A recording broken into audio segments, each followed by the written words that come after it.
Welcome to WP Coffee Talk. Thank you to our sponsor, Helix Managed WordPress Hosting, for both their sponsorship and hosting our site, WPCoffeeTalk.com. Now on to our episode. Hello, and welcome to the next edition of WP Coffee Talk. How are you this evening? Michele, I am so excited that we have Michele Jones, although she and I spell our names differently. She's the 1L, I'm the 2L variety, and I always used to tease my friend. I had a friend in college. I used to say, it's such a shame your mother didn't know how to spell. That's the way it goes. My middle name is also Lynn with one N. My mother did not believe in double letters. Your mother's a minimalist. That's okay. I think I've known you. I feel like I've known you forever.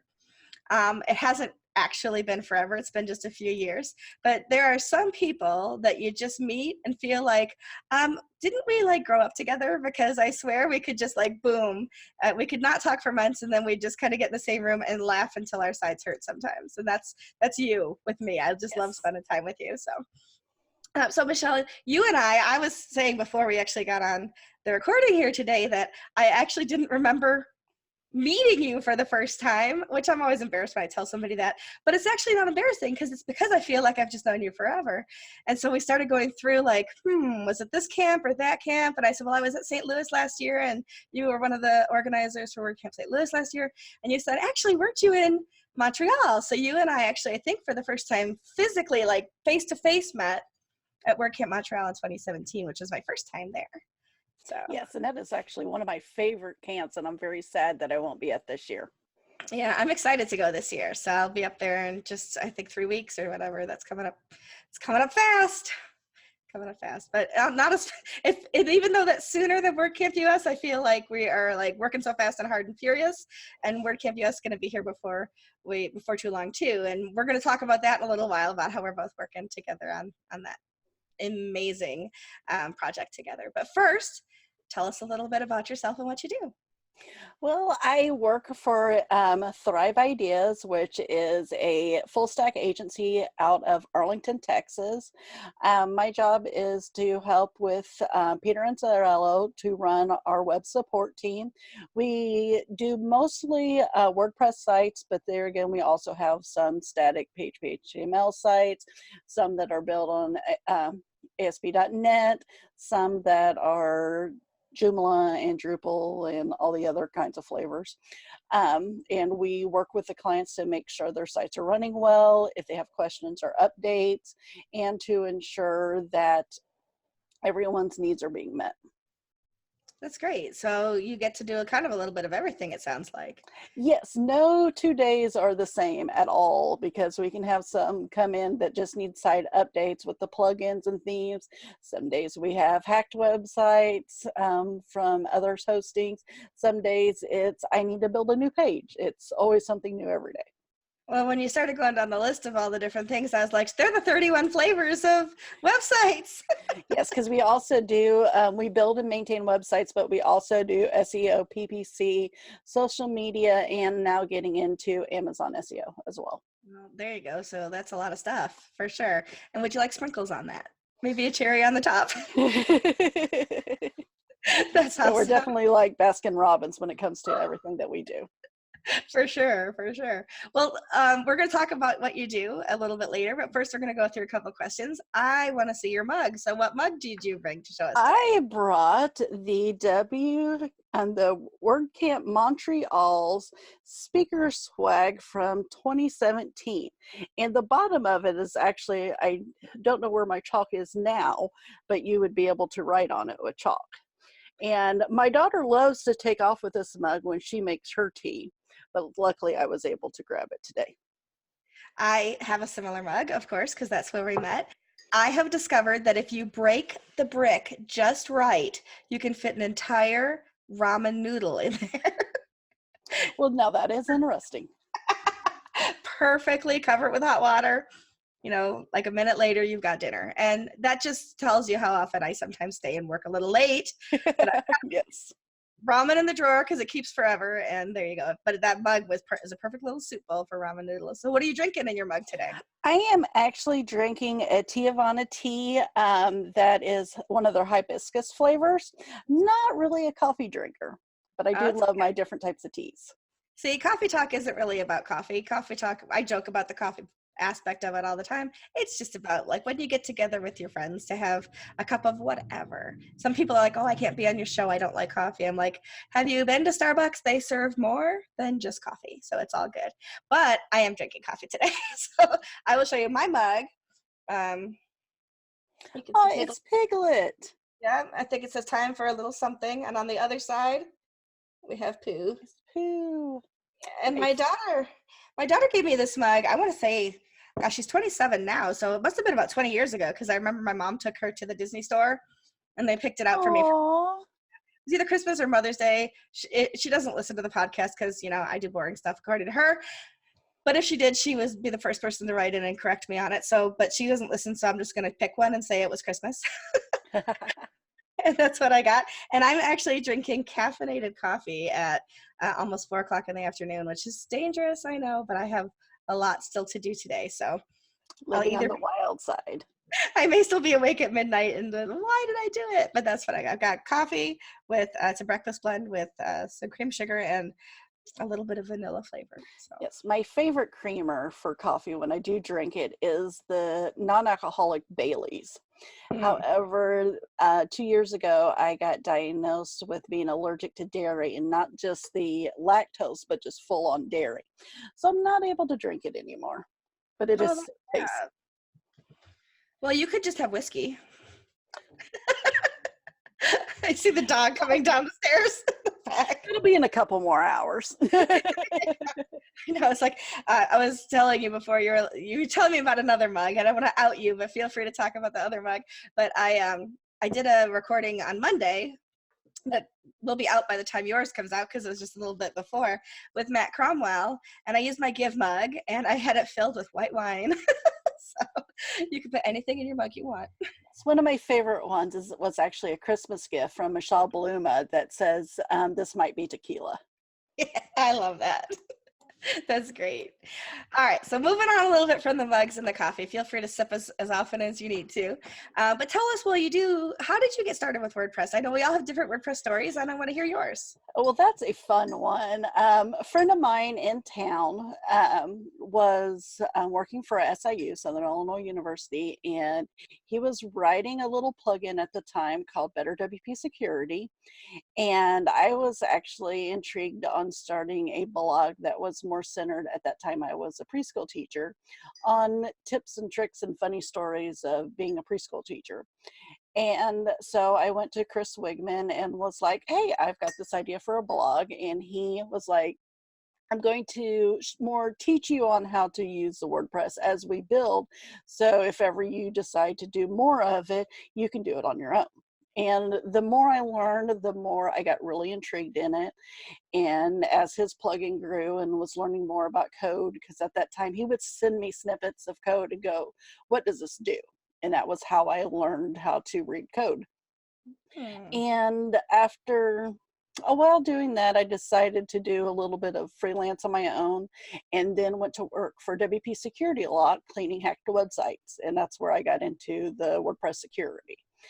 And after some while there, I went to work for a couple of agencies, and I've worked for a few different plugin companies, one of them actually being Give, when Matt needed some help just from branching out from just him doing the support.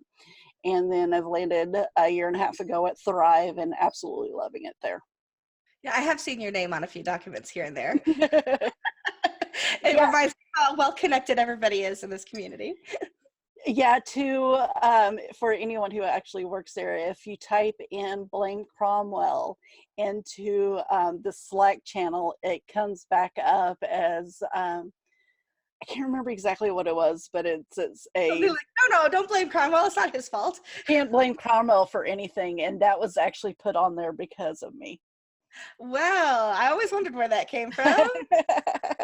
We've used that once or twice a week, maybe. No, not quite that often. Anytime anything would break, I'd always blame him. That's awesome. Well, now I know where that came from. That's fun. One of the things I love about WordPress is like I've seen you and I are friends. I'm friends with other people in the WordPress community.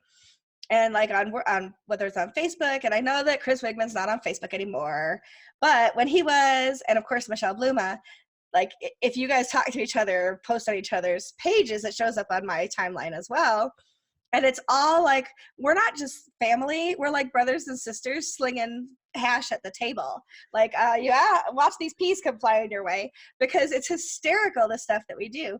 And one of my favorite things that you and I did, and I don't remember which WordCamp it was, which WordCamp at US it was, we took a picture of you and I, and because you spell it one way, I spell it another way, and Michelle Bluma spells it a third way. And so we were like, look, it's Michelle, but no Michelle. Yes. So that was fun. But yeah, watching all the little shenanigans that we do in the ways that we keep ourselves entertained is fun. Yeah, with the most shenanigans for me is between Chris Wigman and then Jeff Chandler and Jeff Matson. I've joked around, I've called them my WordPress brothers because they are all the time picking on me, and I, of course, return battle with them. And to hear them talk, though, they have such high regard for you, and that's why they can pick on you, because everybody's so well attuned with one another and has such great admiration, which is a good thing too. But it's still just a ton of fun. So especially in your job, you see a lot of websites with issues, without issues. You see websites being designed by your team, but also by other people.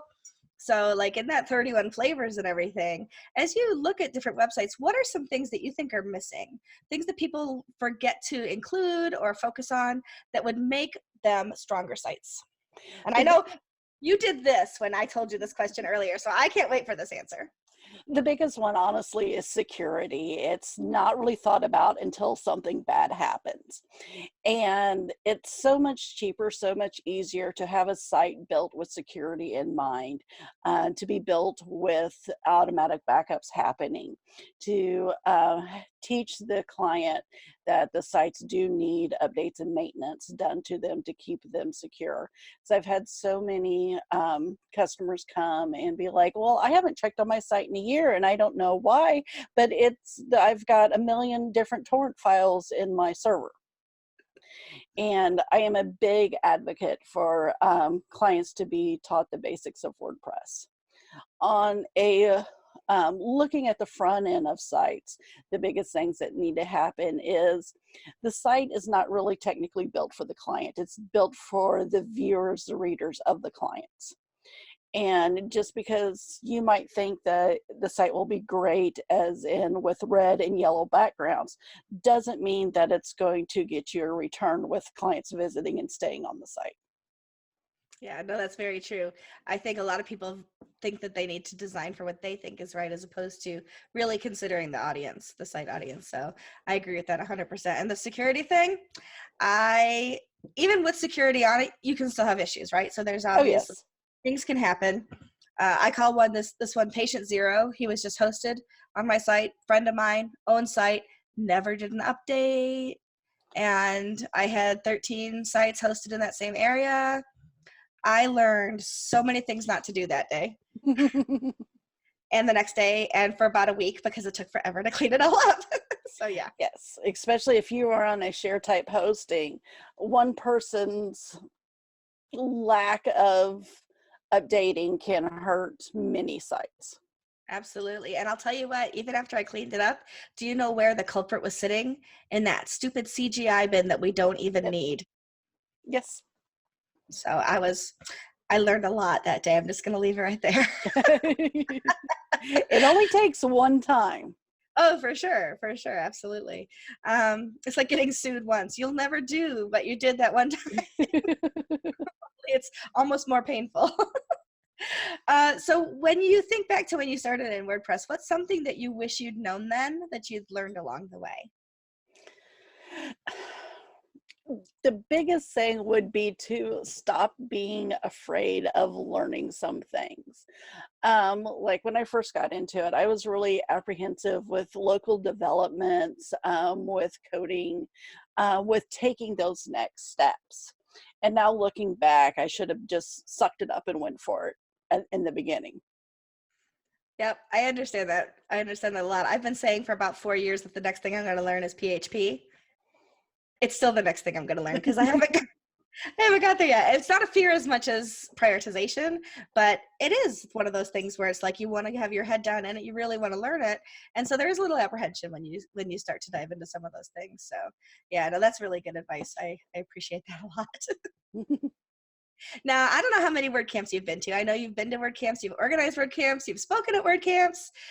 When you think back over all of that mass of learning and people and everything, is there a moment or two that kind of rises above to something that was either inspirational, something you learned, somebody you met? You're smiling, so I know there's got to be. Lay it on me. There was one. I had Chris Wigman and Brandon Kraft try to teach me local development, and I just could not get it at all. And I was at WordCamp San Diego 2015, and Mark was doing a thing on desktop server, and I don't know how or why, just the way he taught it, everything went click for me that day. And yeah, especially with, trying to learn from Chris and trying to learn from Kraft, both of them are just uber intelligent, but for some reason it just wouldn't click with me, but Mark got it. Oh, that's awesome. I love that.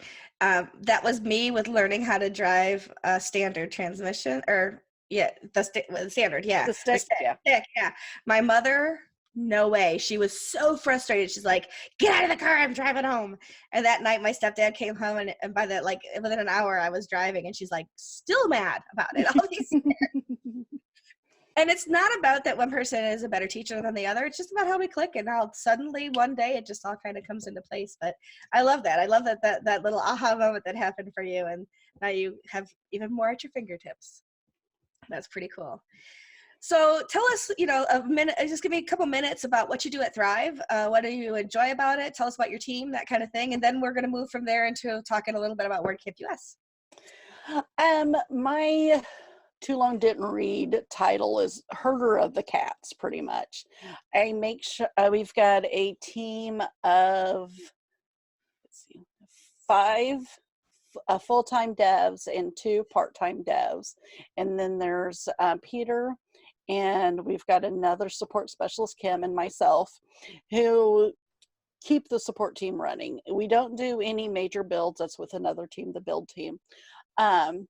But anything that comes in that is past launch of a site, we take care of. And it can be anywhere from adding Google Analytics code, to clean a hacked website, to building a new page, to building a new plugin for a feature they're wanting to do on their site. We do build sites, but there again, we get a lot of inherited sites in as well.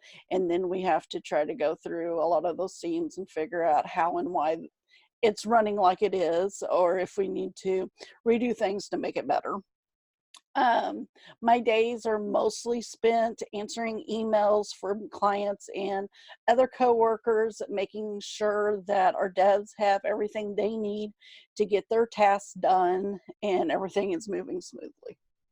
And then I also am I'm the community liaison for when it comes to going to WordCamps and talking with different hosting companies, different plugin companies, keeping those relationships going. And then I also work with security and processes for the Thrive team. You really do have your fingers in a lot of different pies in the company there. That's pretty awesome. Yes, it's never a quiet day. When you talk about inheriting sites that are already built, do you remember, like, ever as a kid going into the jewelry drawer and pulling out what you thought was one necklace, and like 7 necklaces are all in one? Yes. You know where I'm going with this. Oh yes, we've got a couple of those type sites. I've inherited sites before where I'm like, oh, it's a WordPress site, no problem. And then I'm like, oh, they coded their own theme and none of the code is commented, and it's like spaghetti. And how do I even, no, it's worse than spaghetti. Spaghetti I can pull apart. This is the necklace situation that you have to go with little tiny tweezers. We have a couple of themes that are on sites that I cannot stay in the files longer than about 5 or 10 minutes before I start getting headaches, because I can't figure out how things work because nothing is coded and it's all just jumbled. Did you see Chernobyl yet? The TV show Chernobyl on HBO. They couldn't stay in the certain places that had a lot of radiation for the same reason. Yes. I can't look at that code. I'm gonna have radiation poisoning. Yeah, like one of my devs will laugh at me for any time one certain site comes in because I'm like, no, you're looking at it. I do. You're not it. On top of with everything else, I do a lot of junior dev tasks as well when our regular devs are backed up. So I'll do some of the little stuff. And there's a couple of them. I'm like, no. You know that old game, nose goes? I touched mine first. You. That's funny. Well, one of the projects that I am so excited about that I'm working on the first time this year, of course, I've organized WordCamps before. I've been on the team in Buffalo and Rochester, whatever, but this is my first year as a WordCamp US organizer. It's not your first year, is that correct? No, this is my 3rd year. I thought you were pretty veteran at it. So tell us a little bit about your experiences working on the US team. The 2017 team, I was lead speaker organizer. So unfortunately, I got to be the one that sent out a whole bunch of acceptance and denial emails for speakers that year. And I have to say, sending rejection letters at that level when there's just hundreds of them that you send out is a very emotional experience. I'm sure. And then 2018, I was kind of throttled between the speakers team and the communications team. This year, I'm straddled again between the communications team and assisting Sandy with kids camps. Her and I have been working together when it comes to the kids camps and actually getting it started big since, about 2017, 2018. I was the one who started the Twitter and got the Slack going before WordCamp Central finally jumped in and helped out, which has created a complete boom in it. And it's so awesome that Sandy is spearheading that, and I'm assisting and helping and throwing in my 2 cents wherever I can for it.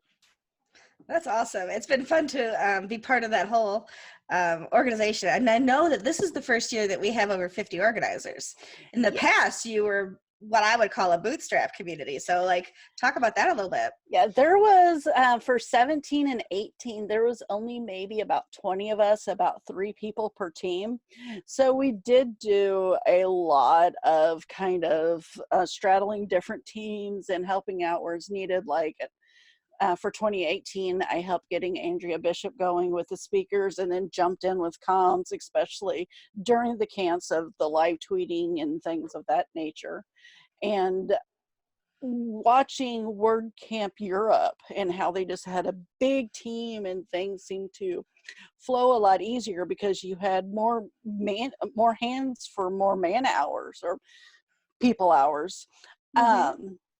And it makes a big difference where I'm seeing more this year of everything's already taken care of. I can sit back until next week instead of we've got 73 things that we've got to do right now. Exactly. And what's really cool too is the workings between the teams and how easy it is to say to somebody on a different team, hey, could I use a set of eyes on this? I'd love your feedback. Or can somebody on the comms team help us write this? Or, hey, I need somebody on the design team to help me come up with that.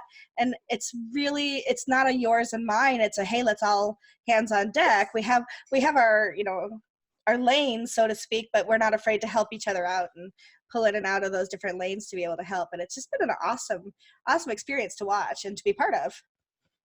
Yes, I really enjoy it. To be honest, before they announced of WordCamp St. Louis getting the bid for US.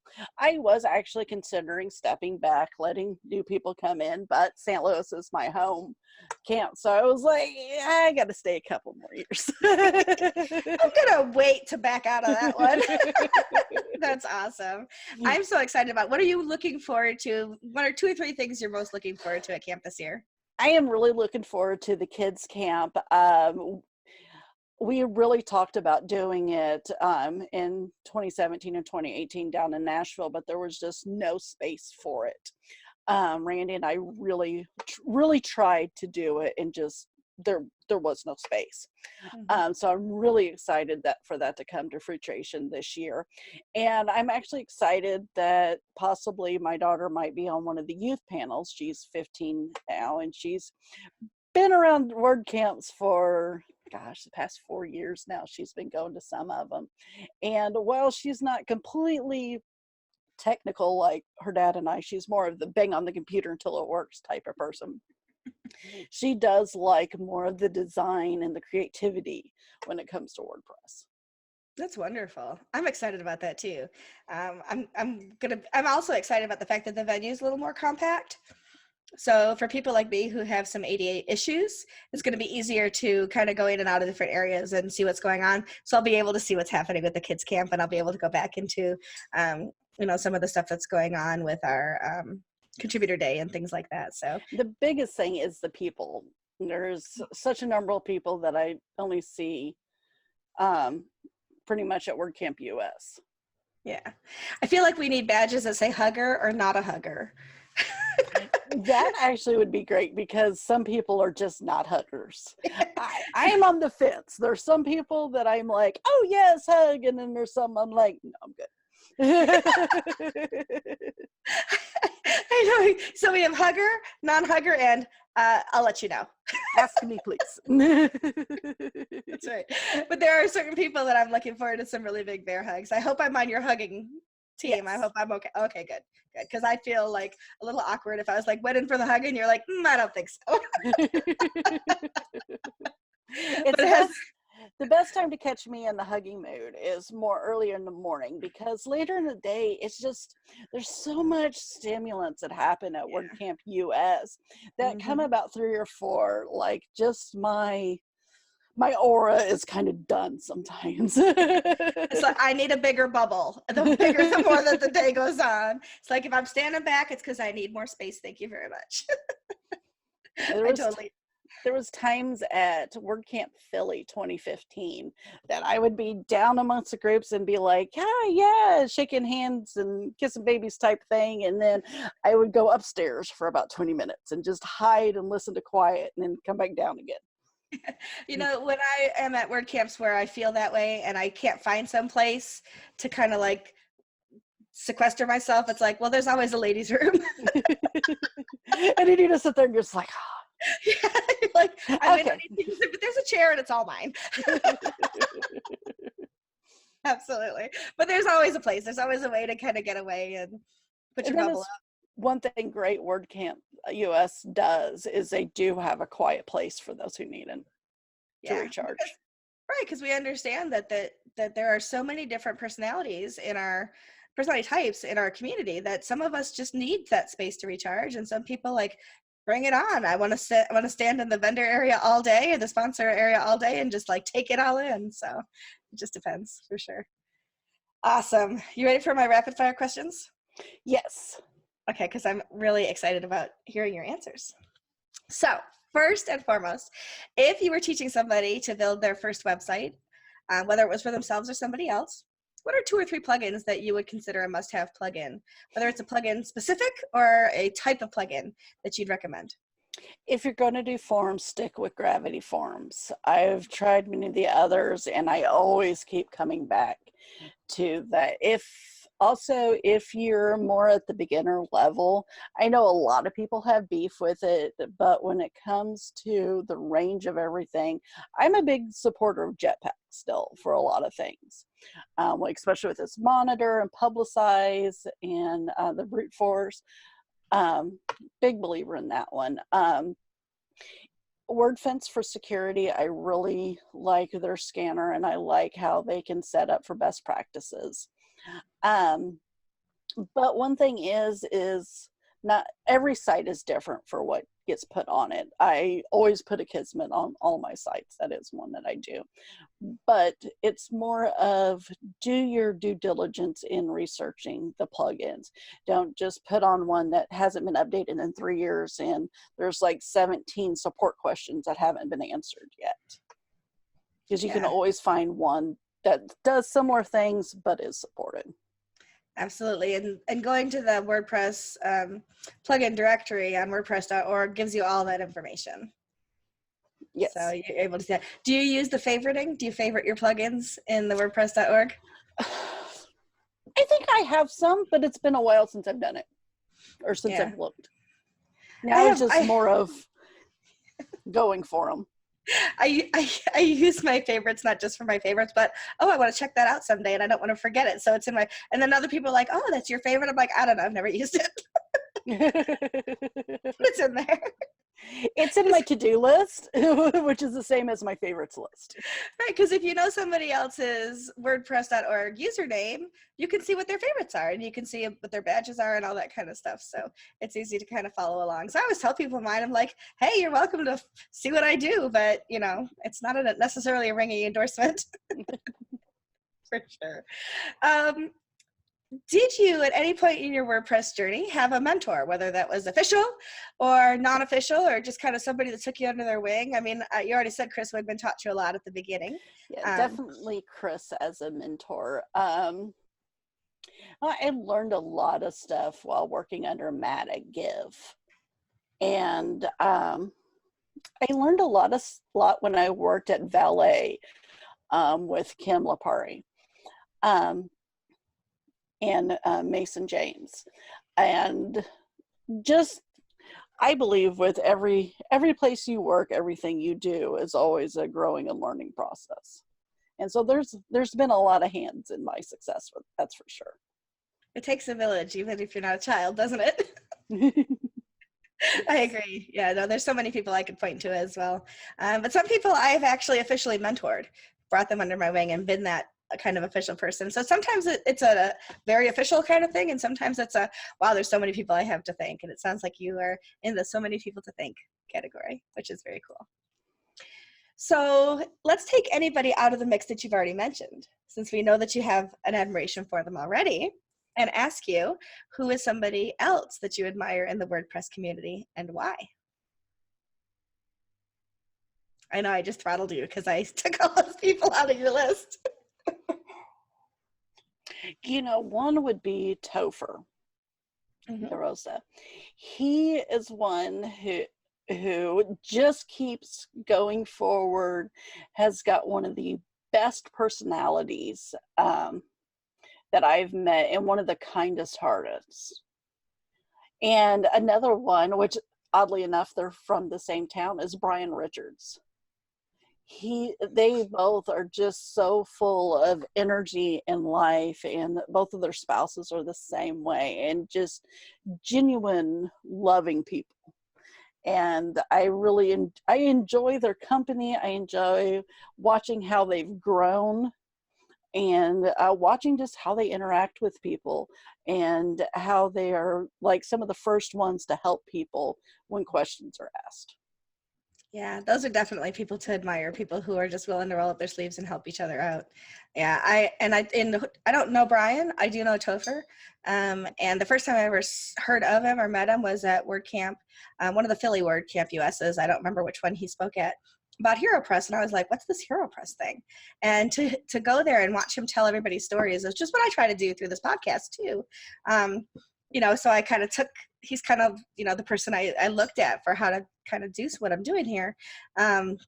So it's exciting when somebody can say, I want to show off everybody else, and here I get to be on screen with you. So but Topher just takes a back seat and lets everybody tell their story, which is really cool. Yeah. Yes. And it's now something with Audrey Capital or WordPress.org is going to be helping with HeroPress. I don't remember exactly what it was. Oh, cool. Yeah, I'm going to have to look at that. But it's definitely going to be growing and even more awesome. I wish I could That's cool. remember what it was. But with Brian, he's the one behind WP Sessions now. Oh, okay. Yeah, I love that. Yes, and watching what he does is phenomenal. That's awesome. I missed it this year because I had a full day of other things I needed to be, but next year I'm going to get it on the calendar and block it so that I can actually participate and pay attention and learn from everybody. Yes. I love that. What's something that you'd like to learn in WordPress that you haven't tackled yet? More when it comes to coding for building plugins. Because I'm definitely at a lower level, but there again, I will always think I'm on a lower level when I look at like people like Pippin and Otto and just rock star devs. But I definitely would love to level up more on that. That's awesome. Yeah, I want to actually dip my toe in it. I'm like, I know CSS, but that's not going to run a plugin. So yeah, well, that's great. I love that. That's great. What's one of the biggest WordPress mistakes you've ever made, and what did you learn from it? This is the when I was first working on MichelleButcher.com, we were, I think, moving it to a different host. And Chris, this was right after Chris moved down to Texas, working for St. Ed's, and he told me to delete a certain file folder. And I deleted the wrong one, and all of a sudden you just see in FileZilla just the lines going like this. And Chris goes, I don't want to alarm you, but you just deleted your entire site. I was like, oh, crap. Well, at least it was mine and not somebody else's. But you can't really say you're in WordPress until you've completely like brought down, broken, or deleted a site. I agree. And did you get it back? Oh yes, I still had a folder of it on my site. It was just I deleted it all off the server. There you go. So see, you backed up, you knew what to do. But yeah, when you start watching things disappear, your heart just sinks, doesn't it? Yes, it does.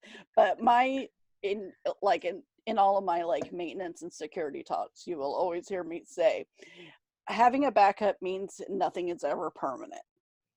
That's right. That's right. I swear I should get a shirt made like that. That sounds like a good one. Maybe a inspirational poster to put over people's desks, whatever. That's awesome. What's your proudest WordPress moment? Honestly, I always feel that way after like 85% of my talks.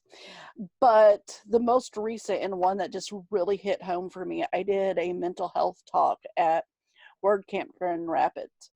And I had at least 4 people to come up to me afterwards and thank me for my talk and say that they had certain another type of mental illness, and how what I said made them feel like they are in the right professional community and that it's okay to have those mental illnesses and we are like a family. And they really never thought that they could work in a professional atmosphere with that much love around them. Oh, I think that would be probably one of my proudest moments if somebody said that too. So that resonates for sure. That had to feel good. Absolutely. Well, that's wonderful. And I'll have to look for that talk on WordPress TV because it sounds like it was pretty inspirational. Yeah, and what the oddest part in a way was it was a lightning talk, so it was a 10-minute talk. Okay. I don't know how, to me, I'm impressed if you can keep anything to 10 minutes because they were like, can you make this a lightning talk? I'm like, yeah, sure. And then like 2 days before, I was talking to Kate DeRosa, and I'm like, I've never done anything in 10 minutes. I don't even have quick conversations with people in 10 minutes. And she's like, oh no, you'll be fine. And I did see the person behind me going, and I just barely made it. The first time I ever give a talk for the first time, I'm like, oh my gosh, it's never going to fill. Like usually it's 45 minutes that we have, including Q&A. And then they hold up that 5-minute sign and I'm like, but I've got 10 more slides. So. I did a talk on Jetpack that it was supposed to have been a 40-minute talk, but so many people had questions and it ended up being a very interactive talk that thankfully it was then and then lunch, and we ended up spending almost an hour and a half. Wow. That's phenomenal. There are some good things to talk about for sure. It's hard to hold yourself back. And then there's every once in a while I'll finish early and I'm like, any questions? And it's like crickets. And I'm like, oh man.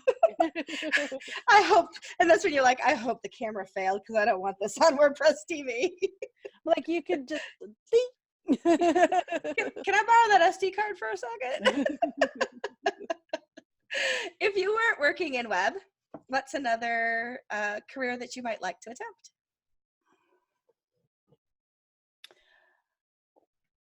Photography or event planning. I can see with all of the WordCamp planning and all that kind of thing, how that would come really naturally to you as well. I don't know if I've ever seen your photographs, so I can't really comment on that, but definitely I can see you doing the event planning for sure. Later. You'll have to share some images with me. That's right. That's awesome. What's something on your bucket list? Not go across Key West Bridge. That's for Chris Wigman. Not do it. You and I have that in common. I am not a bridge girl. I would like to travel out of the U.S. more. One of my biggest bucket lists would be to go to the British Isles and see Scotland and Ireland. Oh, that sounds lovely. Yeah, very nice. Traveling is on a lot of people's bucket lists for sure, and that's kind of fun for sure. Yeah, experiences, that's for sure. If you plan it and you plan it as a group activity, let me know because I might go too. It's WordCamp Dublin 2020. Let's talk offline because we might want to make something happen. I know this really great fundraising software we could use to raise the money. It's right there. Okay. Shameless give plug. Shameless give plug. I see the Thrive behind you in the poster too. So we're both kind of doing the same marketing thing. That is one of the things that our company does for every employee. They send them one of the pictures, so when it looks like you're actually in an office. I love it. I am actually in an office. You're in your home office, right? So that's good. That's a good thing. So either show us, I love when people show us, but if you can't show us, then tell us about a hidden talent that you have that most of the people in WordPress might not know. Well, it would be my photography. If you go to shutterandshoot.com or Shutter and Shoot on Instagram or the Facebook page, I'm really working on getting a lot more of my photography up there. Working on, actually next month I'm going to be opening a studio that I'll be doing even more pictures with. A lot of the different WordCamps you'll see me walking around with my camera. Like this year WordCamp US, one of my challenges is to get a good headshot of Cami. And she's like, the only trick is you can't actually have me looking at you. You've got to catch me off guard. And so, of course, I said challenge accepted. That's awesome. I love photography. That's awesome. I don't know if you know that I am into photography as well. So we'll have to share pictures and share tips, and I'll follow you on Instagram after this as well. And then next year, I'm actually going to a non-WordPress conference. I'm going to, in St. Louis, they're doing a big photography conference called Shutterfest. Ooh, that sounds like fun. And I've already got my ticket and got my hotel room reserved, and I'm so excited to go. Oh, that's awesome. I can't wait to hear all about it. That's great. Anything else you'd like to mention or talk about before we get to the last question about how we find you? Support your local meetups. That's great advice. And how can you find them, Michelle? Meetup.com and search your local area. And if there's not one in your local area, talk to make.wordpress.org into opening one in your area. Absolutely. And the easiest place to find them, if they're official word, is right on your dashboard. Yeah, because they show up right on the dashboard too. Now, most of us who are in WordPress a lot, we kind of skip the dashboard. But every once in a while, I'll go look at my dashboard to find out what's going on and what WordCamps are coming up, things like that. So that's pretty cool. So how can we find you online and on social media? I am Michelle _Butcher on Twitter. Michele Jones on Facebook. My community blog is can'tspeakgeek.com. Of course, I already mentioned about my photography work is over at shutterandshoot.com. I am on LinkedIn as Michele Butcher Jones, Instagram as Shutter and Shoot, and WordPress is Michele Butcher, and WordPress.org is m_Butcher. Very good. With getting married 3 years ago, and I was already established in WordPress, we've been working on the slowly adding in the Jones part, but a lot of people don't know my married name, so I'm still going up by Butcher on a lot. And with Twitter, you can't really change the name, so I'm stuck with Butcher forever there. Yeah, well, I'm going through a divorce and I'm stuck with my married name forever. So. It's the opposite problem. But that's all good. It's all good. As long as people can find me, I'm happy. So. Yeah, my husband, he was the one very adamant about me changing my name. And I was like, with the WordPress stuff, I'm not restarting over again of people learning who I am. I'm like, you're just going to have to deal with it. I'll change my driver's license, but. Yeah. Exactly. Very good. Well, thank you so much for being here with me today. I really appreciate it. Looking forward to getting the word out and seeing you for sure at WordCamp US this fall with a big hug. Yes, it's going to be a lot of fun. It sure and tickets are on sale for WordCamp US. They are. And all you have to do is go to 2019.us.wordcamp.org. Yes. Very good. Thank you so much. Say goodbye to your adoring fans. And there you go. We'll catch you online. Thanks, Michele. Thanks. Bye. Bye.